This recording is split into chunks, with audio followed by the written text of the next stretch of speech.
Hello everyone, so this comes at long last to the final canonical ascription lecture for what we have today. We've talked about spirituality, we've talked about the particulars of our rite, we've talked about all these different things, and now we're putting it together for challenges, what the future holds, and just some of the more odd things about being an Eastern Catholic. The first and most obvious thing that we have to deal with is being, I want to say, if you inflate the numbers a bit, we're just over 2%, or we're almost at 2% of the global Roman Catholic Church. That has a lot of challenges to it. Some people don't even know we exist, and if they do, if you bump into one Eastern Catholic and they're a bit odd, it's going to be a long time before you bump into another one to fix whatever conception that you have of them. So that's one thing. We're surrounded by Roman dioceses, Roman books, Roman ideas, and when we come into the stage, sometimes that's met with a positive curiosity, but sometimes that can turn us into a museum piece. It can turn us into a circus show. Oh, everyone, look at this exotic Roman Catholic group that has a different mass. It's not what we are, but sometimes that can be the perception. And other times, our otherness can be perceived as, oh, well, you're not such a big fan of the Pope, you're not such a big fan of, just name it. Because again, people get these ideas in their head, they meet Catholics who may line up with those, and then it takes a while before they meet another one to dislodge that opinion. And so it's we find ourselves in a weird place, even though historically, for part of the 16th and 17th centuries, almost all of Belarusia, so between Poland and Russia, Ukraine, a lot of these places were majority Union, or majority Eastern Catholic, but the fortunes of history have changed. We find ourselves in this weird position. Some people have called Eastern Catholics a bridge between Rome and Orthodoxy. Well, what do you do with a bridge? You cross over. People from Rome encounter us and cross over to Orthodoxy, and then Orthodoxy crosses over to Rome, but people don't think about that analogy. A bridge is a means to an end. A bridge doesn't exist for itself. But us, we're persons, we're people. We exist for ourselves. We are not a tool, we are not a product, we are not something to be used or discarded if we're inconvenient. We exist, and we should continue to exist. This is the attitude that we need to have. Sometimes people get discouraged by the fact that we're so small or we're so spread apart. But at the same time, again, this is where we are in the world. It doesn't need to be this way. We have a lot of new missions coming up, both for our jurisdiction and for others. Who says it needs to be this way in the future? We have our spirituality, we have our personal spiritual lives, we have our parishes. Who says that we have to be happy with just that? We have to extend these things. We have to have liturgy after the liturgy, in which we are sent out and blessed to evangelize the whole world, just like any other Catholic. This is the attitude that we need to cultivate. Another difficulty that we bumped into historically, thank God, less so now, but it's the issue of Latinization. The issue that the vast majority of the time, thanks to our small size and lack of bishops in certain parts of the world, people wanted to be like the cool kids. People wanted to be like the old money, Rome. They wanted to imitate them, whether to prove they were super, super duper Catholic, or, again, just because they wanted to be more popular.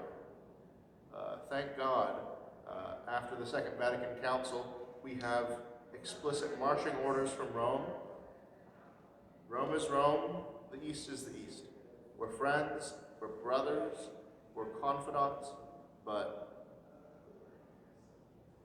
we don't mix and match. In our personal lives, sure, we can read Roman literature, we can read our literature. Interiorly, this is fine, but externally, we don't do things like benediction of the Blessed Sacrament. We don't do a lot of these other Roman public displays of piety, not because they're wrong or they're bad, they're just not what we do. But thankfully, these things are changing. There was even a service in our Byzantine daily worship for, sometimes it's called Corpus Christi, other times it's called the Feast of the Body of the Lord. Historically, this was done because in Syria, ages ago, there was a pandemic of sorts, and this priest processed with the Eucharist, and the village was healed. It was a good thing, but it was a local thing that people took and said, well, let's celebrate this miracle, but then copy and paste the Eucharistic adoration and the benediction, the Corpus Christi elements of the Roman world onto this. So you'll only find it in the Middle East now, or places where there's immediate immigration. But as for our diocese, our previous bishop, Sayyidna Samra, said, nope, we're not doing this anymore. This is Latinization. We're moving on to bigger and better things. We also have the issue of, okay, we know what we're not. We're not Roman Catholic. We're plainly Catholic. We're Orthodox in the sense that we believe in all the ecumenical councils. We have Christology. We're not heretics. But there's something different between the Orthodox Church, Eastern Orthodox churches and us. We have a shared history, but we're still different. And so we're in between these two different worlds, but we come from a long line of people that had the same tensions, had the same history, and they chose to make it work. Why? Because unity is God's will. When Christ prays this high priestly prayer to his Father, may they be one as you and I are one. Period, full stop, end of story. And while jurisdictional canons and the details of that evolve in church history, the fact that we have a duty to this oneness is non-negotiable. Non-negotiable. Are there prudential mistakes made on both sides? Absolutely, and they have not stopped. And they won't stop, because we're dealing with human beings here, both at the top of the hierarchy and on the bottom in parish life where we are. These things won't change. But the mandate, the responsibility for unity remains. Yes, unity in many ways is the most rewarding, the most nourishing part of Eastern Catholic life. That we truly are a part of a global church. But that unity is also a catch-22. It is the biggest difficulty. Because again, just like we all learned in kindergarten, it's not easy to play with the other kids a lot of the time. You may have your stuff together, and they may be bothered just by the fact that you exist. Some people who, just call them rad-trads for lack of a better term, they have a problem with married priesthood. Well, this is what we are. We exist. Deal with it. People who call themselves ortho-bros or are hyper-online, they have a problem with us because of our union with Rome. It's a reality. Deal with it. And so we find ourselves caught in between all these things. But all throughout our history, we have people, we have saints even, several saints, who chose this path, chose this very particular road to walk. And it's in looking to them and to our own experiences that we can have an idea about how to go about forging a future for ourselves as both Eastern Catholics in general and even as Melkites in particular. For saints, we have Saint Josaphat Polocki.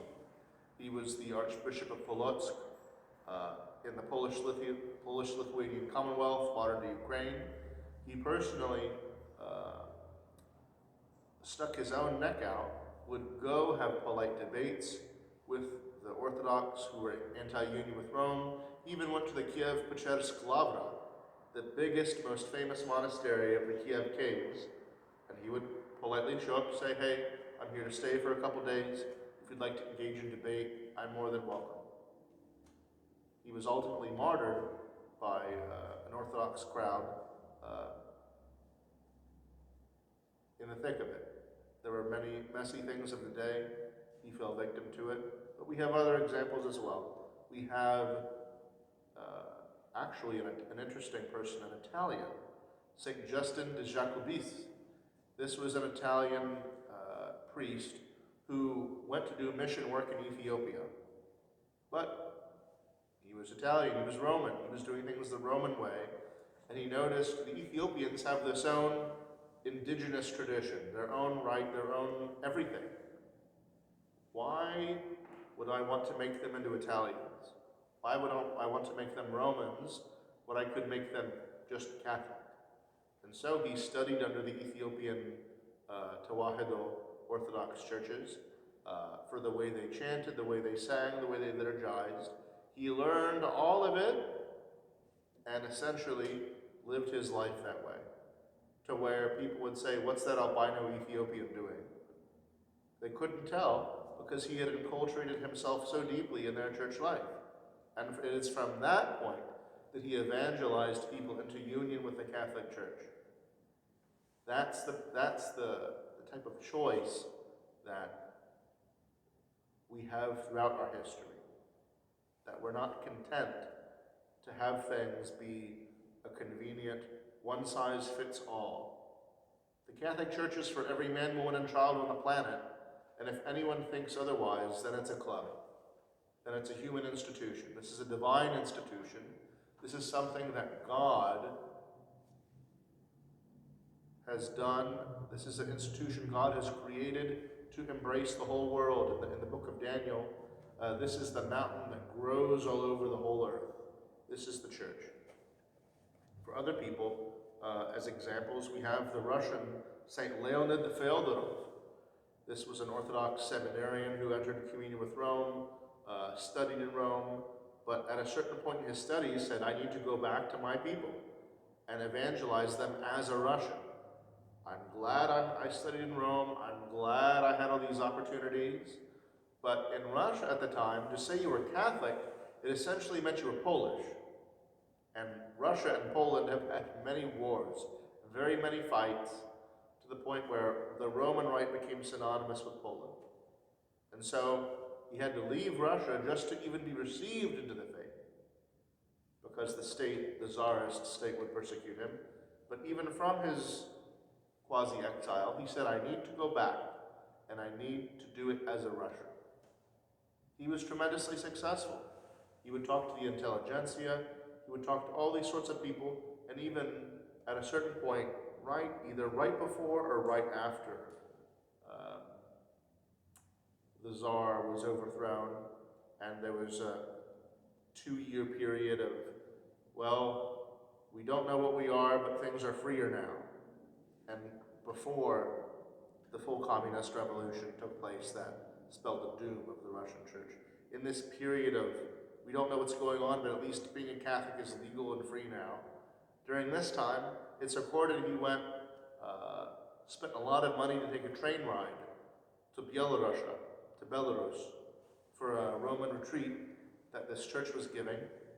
And he sat in the choir, he preached sort of a parish mission to these people. They were happy to see him. They said, who's that Russian Orthodox priest? It's like, oh, you're a Russian Catholic? That's wild, that's great. And given, as I said before, most of this whole region was Union or was Eastern Catholic in the past, he bumped into 2 Orthodox priests who were nearby, and they saw him, they saw his ministry, and they said, wow, the Union has returned. And they were happy about it. They were like, thank God, the band's getting back together. This is the attitude that they had. Granted, the Catholic and Orthodox churches were together in chains through the Soviet Union, the gulags that they were thrown into together. But for that brief time, there was an honest question. Can we get back together again? There certainly was the will for it. And so we have the example of Leonid Feodorov. We have the example of Gevorgis Mar Ivanios. This was a Malankar, or a West Syriac rite person of Indian descent, who was a bishop in the Malankar Orthodox Church. But at a certain point, he became convinced personally that, again, the scope of the church was global, and the only way to do that was to make peace with Rome in some variety. And so Mar Ivanios left where he was, went through the jungle of India to find where the Portuguese were, to establish, to unite himself and those under him that desired union with the Catholic Church. This was very recent, in the 1800s, mid to late 1800s this happened. And so the Malankar Catholic Church is very, very strong. They also have practically zero Latinization because they came over when they did. But this one choice of Mar Ivanios has affected millions of people. He even converted a lot of high caste Hindus, a lot of Brahmins. That this union with Rome spurred his evangelization efforts on. Because again, he was able to say, yes, we are one church, but I'm serving it as a Malankar Catholic. I'm serving in the particular way to our particular context. We also have Theodor Ramja, a Ruthenian saint from Slovakia, Czechia, this part of Central Europe. He had to deal with the communists, but his life of sacrifice has nurtured these people through the worst of times, nurtured people through our priest has disappeared, we don't know if he's alive, nurtured people through, oh, the state has liquidated our church. The state has told us, notice, oh, you're now a Russian Orthodox church. We're sending you a Russian Orthodox priest, get over it. People went through these awful times where people had to hide, they had to do all these crazy things just to maintain their faith. And even in Theodor Ramja's life, at a particular point he was growing out his beard, as we Easterners do. It's a normal thing for us. But because of the cultural context of the area, the Orthodox had big beards, the Romans didn't. Some of his parishioners would ask him, Batushka, oh father, tell me you haven't gone Orthodox because of your beard. And he said, if it means that much to you, I'll shave it. Funny story. And so for these types of things, these luminaries show us the attitude we need to have. We also have a Romanian example, Father Vladimir Ghica. This man was a prince by birth, very well-to-do. His family would go back and forth between Romania and Paris.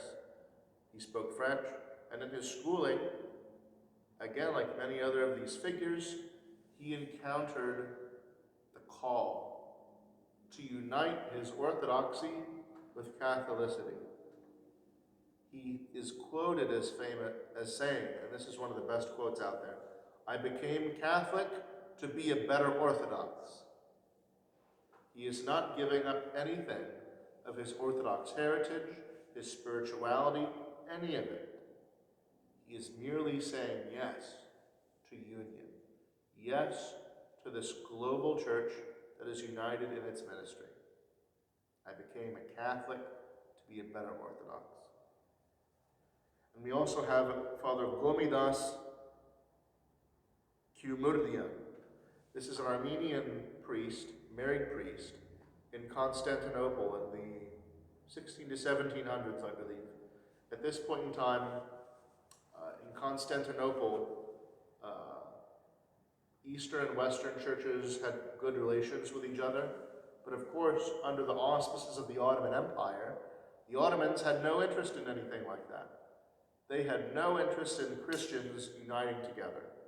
And so very often, if Easterners would become too friendly with Westerners, people would denounce you as a Western spy. And that is what they did to Father Gomidas.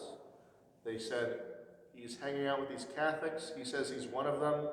He must be a Westerner. He must be some French spy or something.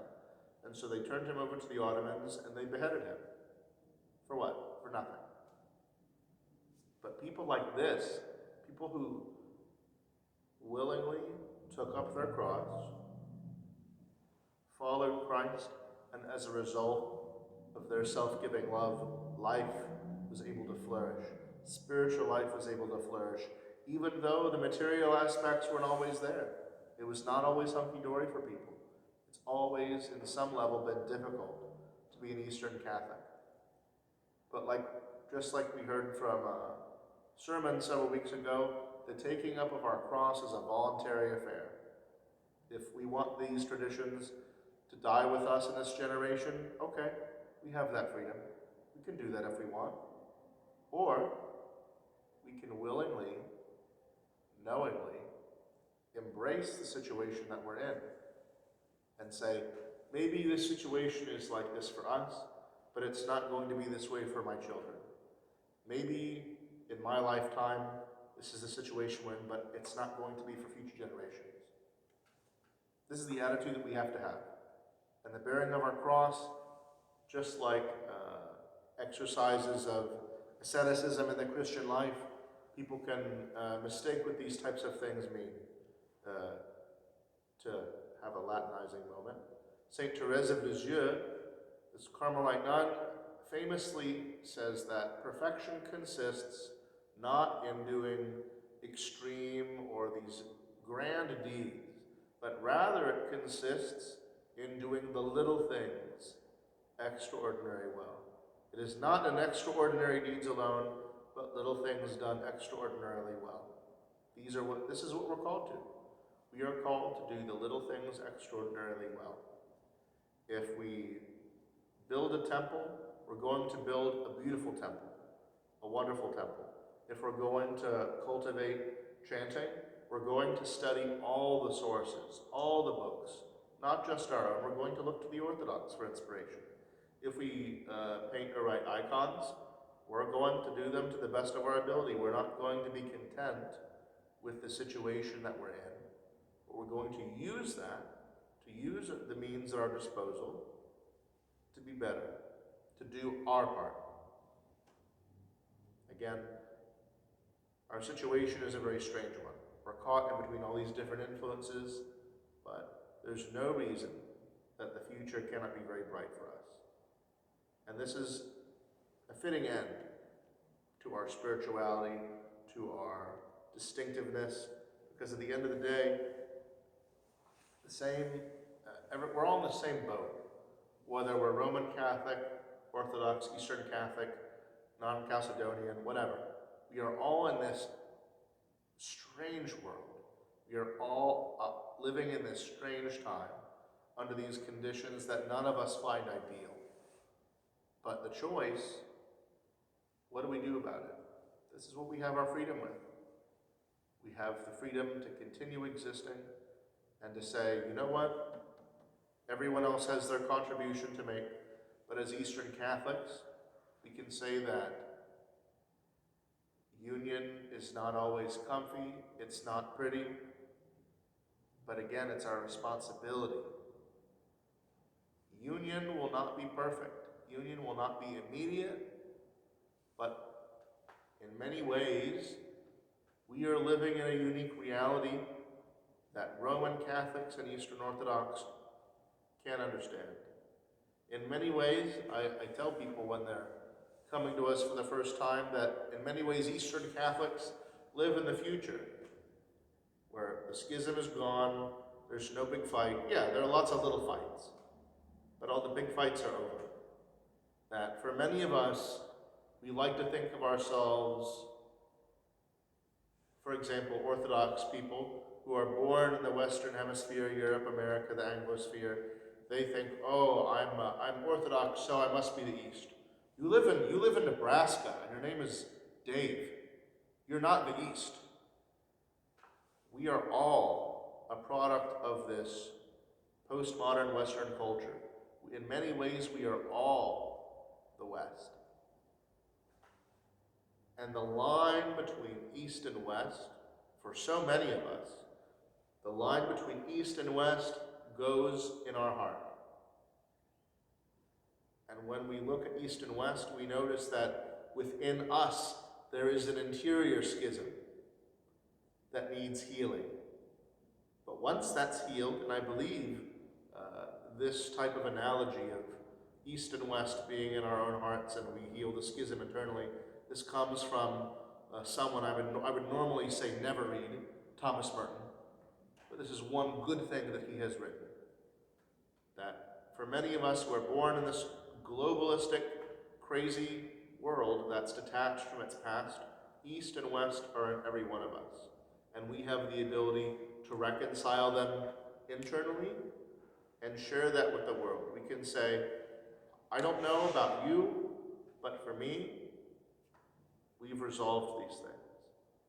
Even though many people cannot understand it, even though many people want to lampoon it, make fun of it, we have a glimpse at what the future will be like. Again, is it perfect? No.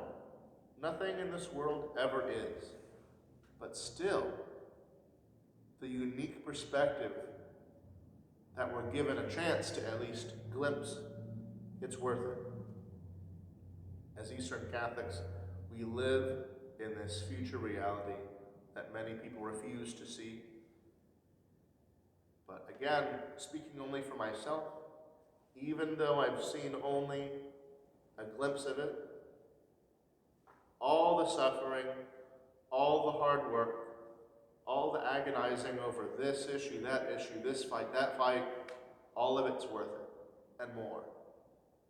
Everything is worth it with this view in mind, and this view of unity, this view of leaving behind, not the past as a whole, but leaving behind disagreements, or rather, as many people in the ecumenical movement say today, we are engaging in the purification of our memory, where those fights exist, our past exists, but we're not going to make it about remember what they took from us.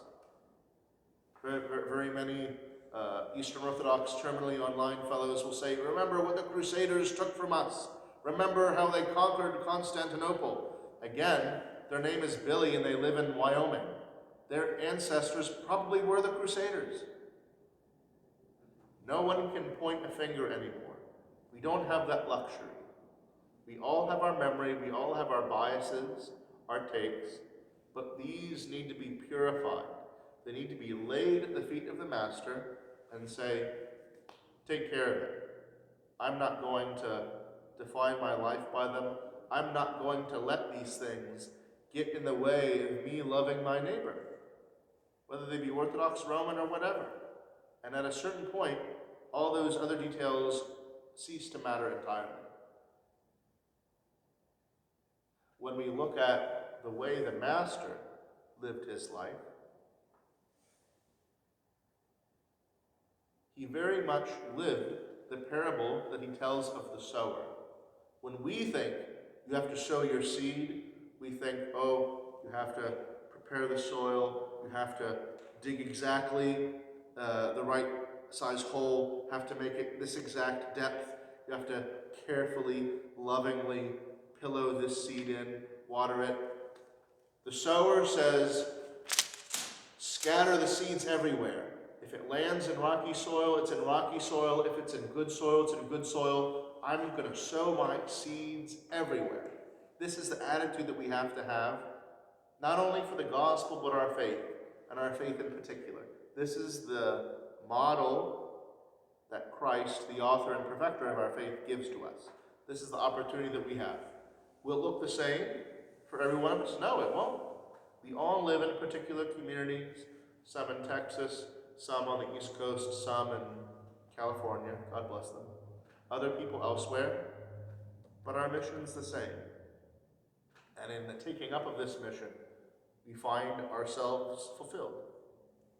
And so regardless of bearing in mind our fasting, bearing in mind our spirituality, our patristic tradition, our intellectual tradition, our more embodied spirituality.